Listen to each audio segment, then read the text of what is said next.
Assalamualaikum warahmatullahi wabarakatuh. Hi guys, how are you today? My name is Iasha and today I would like to present about critical theory Sigmund Freud, the psyche of and in literature.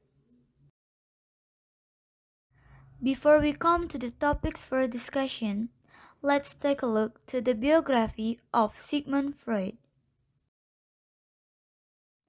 Sigmund Freud was born on May 6, 1856 in Freiburg, Moravia. He was born from Jewish parents.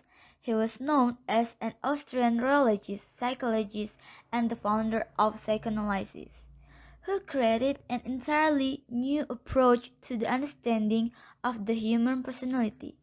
He is regarded as one of the most influential and controversial minds of the 20th century. In 1873, Freud began to study medicine at the University of Vienna. After graduating, he worked at the Vienna General Hospital and collaborated with Joseph Breuer in treating hysteria by the recall of painful experiences under hypnosis. In 1885, Freud went to Paris as a student of the neurologist Jean Charcot. On the following year, he returned to Vienna as specialist of nervous disease. In 1902, Freud was appointed as professor of neuropathology at the University of Vienna. Freud married to Martha Bernays in 1886 and they had 6 children. One of them is Anna Freud, a psychoanalyst.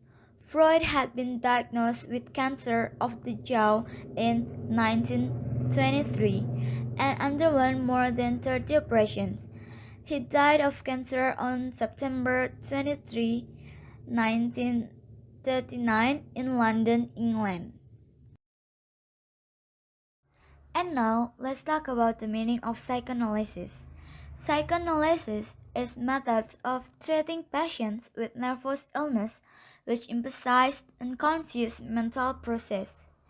The methods such as electrotherapy and hypnosis. And then let's take a look how does psychoanalysis relate to literature. Psychoanalysis is literally critical. It is about the various elements of an artist's life and his works based on the artist's mental constitution and his instinctual impulses. What psychoanalysts can do is to piece them together. In his earlier work, Freud had appealed to literary texts, notably Oedipus Rex and Hamlet. And Freud, as a psychoanalyst, wrote a paper titled Creative Writers and Daydreaming that could be an analogy between creative activity and some activity of normal people. And let's talk about what Freud recognized as people's fantasies. Fantasies is fulfillment of unsatisfied wishes. A happy person never fantasizing. These wishes are according to the sex, character, and circumstances. Freud then goes on to outline the characteristics of these fantasies. According to him, fantasies are of two distinct types. The first one is the ambitious wishes, where the subjects are elevated and the social status is enhanced. The second one is the erotic fantasies that focus on relationship, love, and sexual gratification.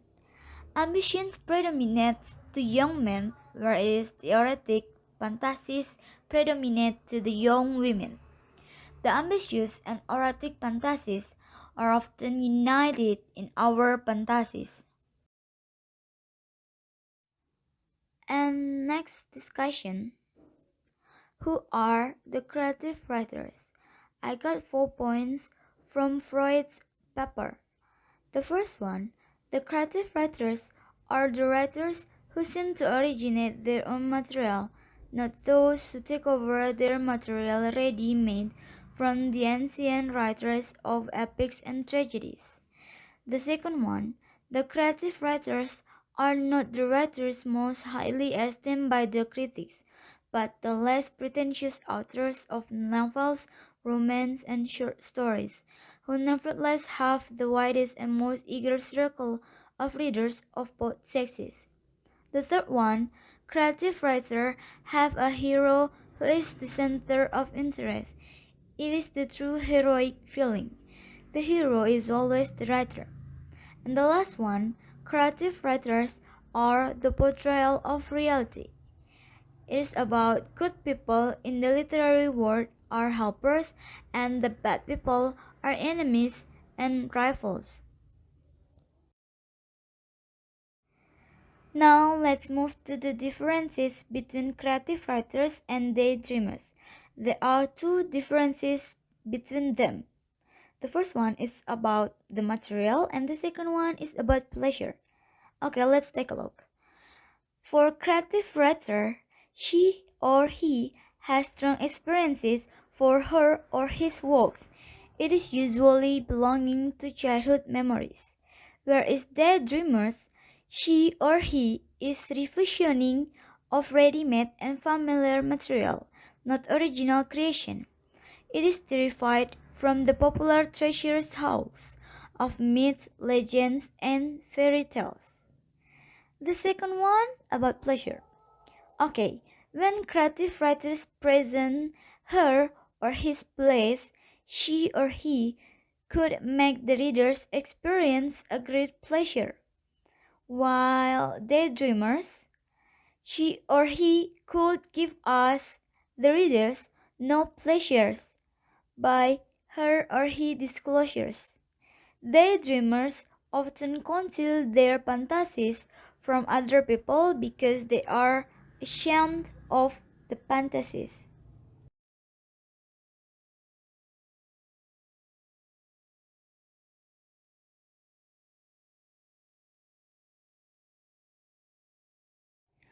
Okay, next there is an analogy of creative writers as the children at play.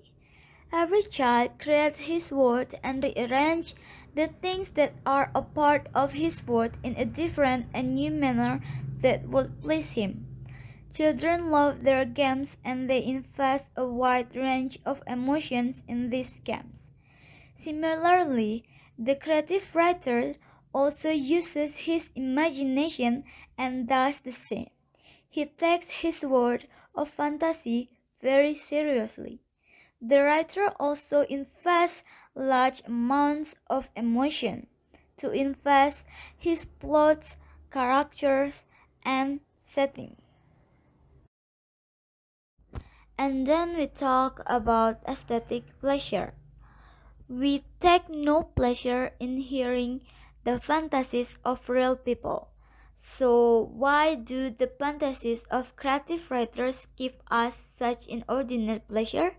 This is about the essential ars poetica that lies in overcoming the feeling of repulsion in us. The repulsion is connected with the barriers that rise between each single ego and the others. Two methods are used by the creative writers. The first one, the writer softens the character of egoistic daydreams by altering and disguising it. The second one, the writer bribes us by the aesthetic yield of pleasure which he offers us in the presentation of his fantasies.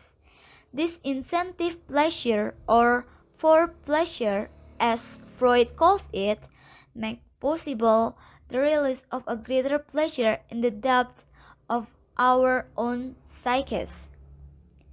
All the aesthetic pleasure which a creative writer affords us has the character of a for pleasure of this kind, and our actual enjoyment of an imaginative work proceeds from a liberation of tensions in our mind. That's all my critical theory presentation about Sigmund Freud, the psyche of and in literature. If you guys have any question, let's discuss it. Thank you very much for your attention. Wassalamualaikum warahmatullahi wabarakatuh.